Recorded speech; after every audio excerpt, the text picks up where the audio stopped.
കാന്താര സിനിമയിൽ മാത്രം കണ്ടിട്ടുള്ള പഞ്ചുരുളി തെയ്യത്തെ കാണാൻ വേണ്ടിയാണ് ഇത്തവണ എറണാകുളത്ത് നിന്നും കാഞ്ഞങ്ങാടേക്ക് വണ്ടി കയറിയത്. ഉണ്ണിയുടെ വീടിന് തൊട്ടടുത്തുള്ള അടിയാർക്കാവിലാണ് 8 വർഷത്തിനു ശേഷം തെയ്യം കെട്ടിയാടുന്നത്. തൊണ്ടച്ചൻ, കാപ്പാളത്തിയമ്മ, കുഞ്ഞിക്കോരച്ചൻ എന്നീ തെയ്യങ്ങളുടെ പുറപ്പാടിനൊപ്പം തന്നെ മറ്റു തെയ്യങ്ങളുടെ തോറ്റം തൊഴലും നടക്കുന്നുണ്ടായിരുന്നു.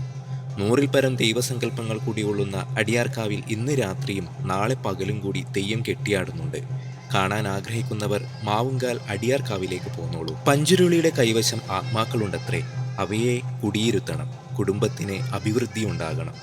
അതിന് നൂറ്റാണ്ടുകൾ പഴക്കമുള്ള ഗോത്ര സംസ്കാരത്തിന്റെ പാരമ്പര്യം പേറുന്ന ഭൂതക്കോലങ്ങൾ പഞ്ചുരുളിയും കല്ലുരുട്ടിയും ഗുളികനുമെല്ലാമായി തുളുനാടിന്റെ മായിക പ്രപഞ്ചത്തിൽ ഒളിമങ്ങാതെ ഇന്നും കെട്ടിയാടുന്നു. ഭൂതക്കോലം കെട്ടിയാടുന്ന നിമിഷത്തിൽ യഥാർത്ഥ ദൈവാത്മാവ് കോലാധാരിയിലേക്ക് ആവാഹിക്കപ്പെടുമെന്നും അവർക്ക് ഭാവി പ്രവചിക്കാൻ കഴിയുമെന്നാണ് വിശ്വാസം. പാരി ഉയരുമ്പോൾ ദേവരും ഞാനേ, ദൈവവും ഞാനേ എന്ന് കൽപ്പിച്ച് പഞ്ചുരുളി ദേശക്കാർക്കും കുടുംബത്തിനും അനുഗ്രഹം ചൊരിയുന്നു.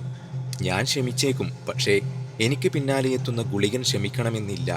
കാന്താര സിനിമയിലെ പഞ്ചുരുളിയുടെ ഈ വാക്കുകൾ മനസ്സിൽ മായാതെ കിടന്നു. കുപ്പേ പഞ്ചുരുളി, അണ്ണപ്പ പഞ്ചുരുളി, കല്ലൂർട്ടി, പുലിച്ചാമുണ്ടി, കുറത്തിയമ്മ, പേത്താളൻ, പരതാളി, തൂവക്കാളി, കാട്ടുമടന്ത എന്നീ തെയ്യങ്ങൾ ദൈവസന്നിധിയെ അനുഗ്രഹിച്ചു. ഇന്നേവരെ കണ്ടിട്ടില്ലാത്ത തരം തെയ്യാനുഭവങ്ങൾ ഈ നാട് എനിക്ക് സമ്മാനിച്ചു.